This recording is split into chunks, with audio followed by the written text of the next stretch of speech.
Hi everyone, this is Chad Millard, and this is my presentation over my professional interviews.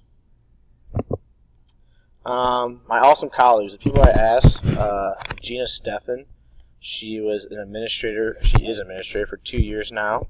She was an ELA teacher for 5 years and a classroom teacher for 7 years. She's currently our assistant principal at Daniel Boone Elementary. The special education teacher I talked to is Nikki Wright. She's been at Daniel Boone for 16 years. She currently works with our low incidence students, but previously she has worked with more higher risk kids as well. And then my paraprofessional I worked with was Megan Reed, and she's been at Daniel Boone for 6 years. Question 1, child fine procedures.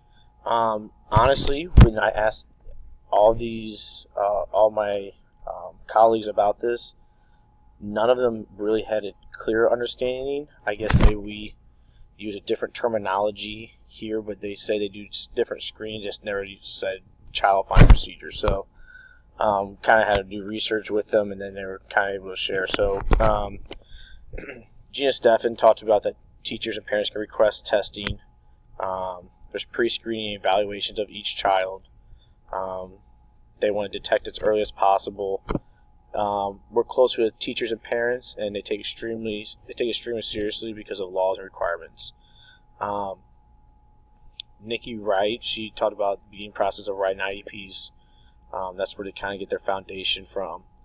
We're close with teachers and parents to help identify, and they usually send home flyers beginning school year to communicate about getting children tested, or if there's any things they need. That's a good way of communicating with them at the beginning of the year to kind of get a head start.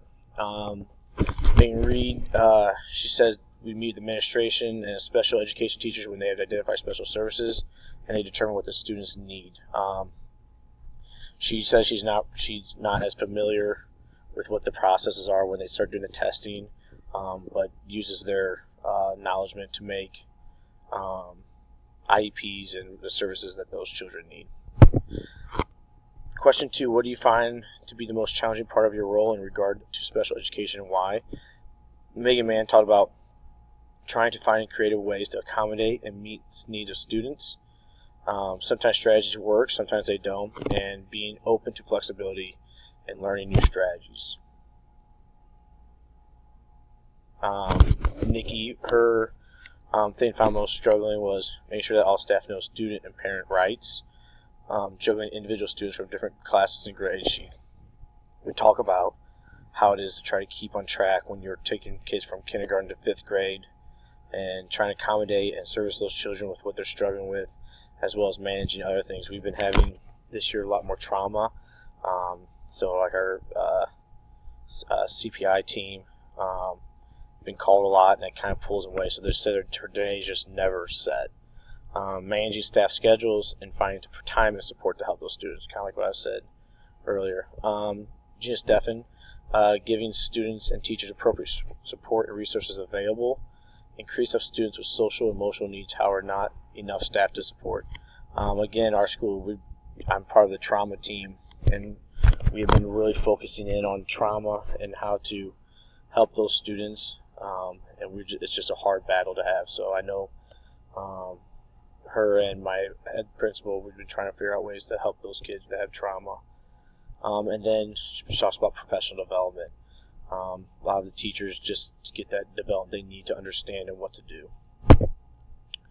Question 3, what is the most rewarding part of your job when dealing with special education students, parents, and other teachers, and why? Gina Steffen talked about the relationships that are built, and then seeing those small successes and celebrating them. She talked about the fact that she doesn't work individually, but you can see the excitement when kids have met goals, and how their faces light up and how the progress is happening, as well as the teachers that feel that same thing when that child finally gets it. So that was hers. Nikki talked about the thank yous from students and parents when realizing how much time and support giving to them. She just talked about, it's nice to be recognized when you have spent a lot of time with that person's child and seeing them grow and they know how tough it can be sometimes. So the thank yous, and being with individual students from K to 5 Seeing Grow. So she usually has kids from kindergarten to 5th, and seeing the steps they take and the struggles and the hurdles, she says is most rewarding. Mega Man, talking about doing my best to help support students. She enjoys making an impact on their day, and trying to have an open mind and listen to parents and teachers, also knowing I have their support. So hers is more of that immediate impact type of thing. Question 4. What advice do you have on supervision of special education staff? Gina talked about finding time and collaborating as much as possible, not just with the SPED team, but regular education teachers as well. So just to have that time to communicate and collaborate together. Nikki talks about to be in the know, be visible, take time to collaborate, communication, students, staff, and parents, and daily schedules. And be over there so you can see that. Mega Man talked about we are all one team, all work together to implement IEP, communication, 10 IEP meetings, and play in classroom. What I noticed from this question was everybody talked how good communication was and working together with the team. Everybody's answer had some sort of communication aspect into it.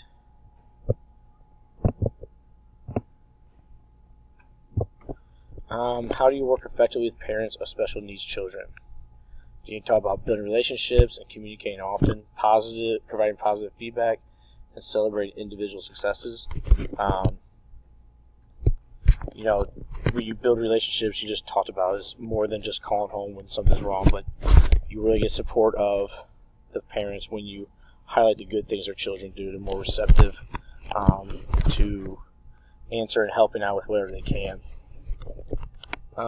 Nikki Wright talked about constant communication, doing her quarterly IEPs, sharing achievement and celebrating small successes, and check-in and check-out sheets. We do with our kids that we have a check-in, check-out sheet where anybody that's part of their day can fill in 1, 2, 3, 4, write comments about the day, and that way it's a good open line communication because that goes home with the kids so they can know exactly how their kid did in each and every class. Megan Man says she does it by taking notes on check-in and check-out forms, so she's usually with the kids and she can write about stuff, so that's a good way that she likes to do, and sharing her information at IEP meetings. Question 6. How do you work with regular education teachers with students with special needs? Gina Steffen talked about case manager, attend PLCs as needed. So get in with those PLC groups and work with those teachers. Work to support Tier 1 instruction. Goal is to always educate the child in the least restrictive environment. So having those kids a part of the class is always the goal, and that's the best way of working with the teachers as well. Nikki Wright talked about 10 weekly PLCs as needed, modify curriculum for students, support students in the classrooms, attend conferences to share knowledge with teachers about students with special needs. Megan Man talked about help modifying the lessons and follow through with accommodations made in classroom. Question 7. What advice do you have for the first year administrators? Gina talked about how it can be overwhelming and the responsibility.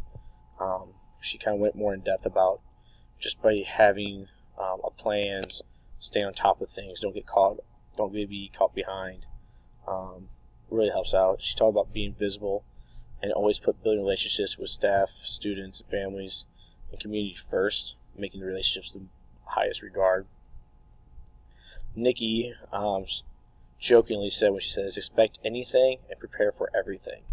I know she sits there and says like her day never goes as planned, but they are prepared for whatever happens. They go over everything possible. So I kind of like that. Expect anything and prepare for everything, which is pretty cool to think about, especially even as a teacher. It's just a good thing to say. Megan Man talked about always having an open mind, be aware of different abilities and needs of students, and don't be afraid to refer back to your special education teachers if you have questions. Number 8, how do you describe the role of a special education teacher and a building principal? It was interesting when I asked this because some of the answers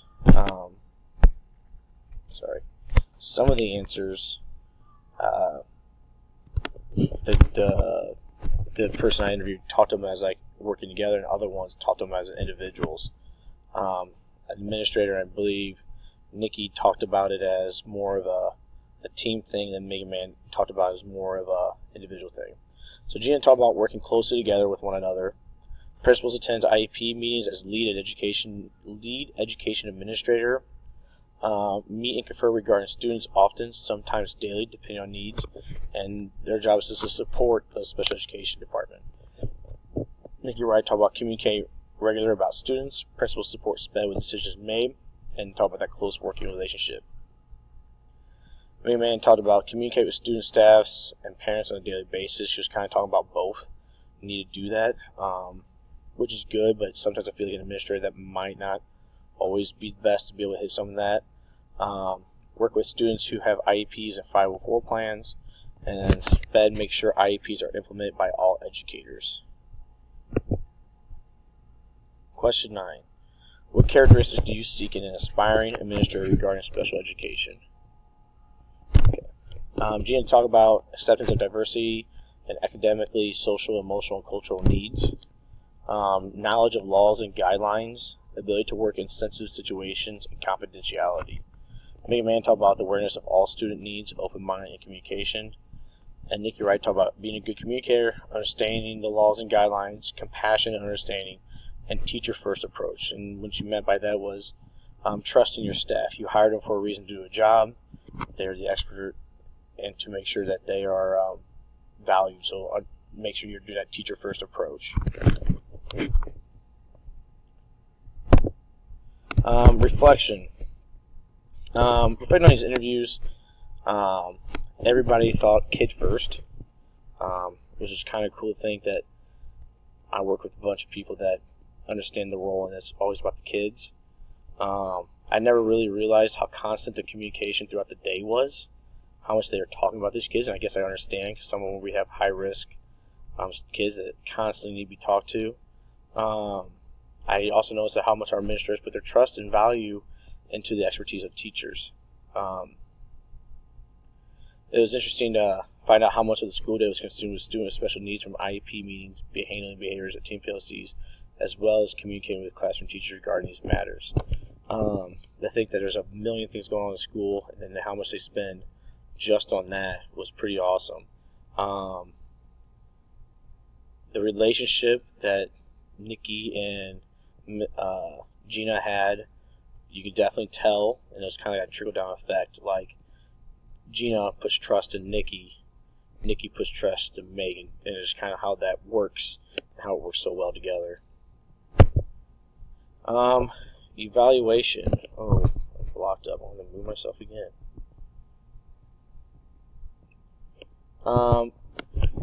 It was evident that the special education teacher was by far the most knowledgeable in general about the process, and which she should be. She has a great understanding of what each child needs, what each child needed, and what the staff needed to do for this child. She was in more constant communication with administration, classroom teachers, and paraprofessionals. She seemed to be the person that was talking through both ways. The para was definitely more knowledgeable about what the individual student was doing each day. She had good insight, and kind of more of her answers were directed to what the kid was experiencing that day. And then the principal understood the laws and requirements. She was kind of that person that understood the bigger picture, but might not be as specific to the details, which is pretty cool. How that all kind of works together. I noticed how all of them mentioned one another in their interviews, and that shows they have a good team approach. Yeah, they kind of bounce back and forth with what each of them did, and they have a very effective system in place. My projection for future administration: as a future administrator, I feel the need to be a principal that's visible and on top of situations in my school. I know that communication is key, so I need to make sure I'm communicating with students, staffs, and parents. I will always make sure I'm on top of my responsibilities because of the larger workload and being overwhelmed. I need to put trust in my staff. And all I need to understand rules, regulations. I do feel like that's my biggest one. Understand the laws, what you can and can't do. Something that I definitely need to work towards. And being present in front of my staff, having that open door policy, knowing that they can come talk to me, and celebrating as much as possible, even for staff or students, to show how much I appreciate the work they've done. Thank you for listening.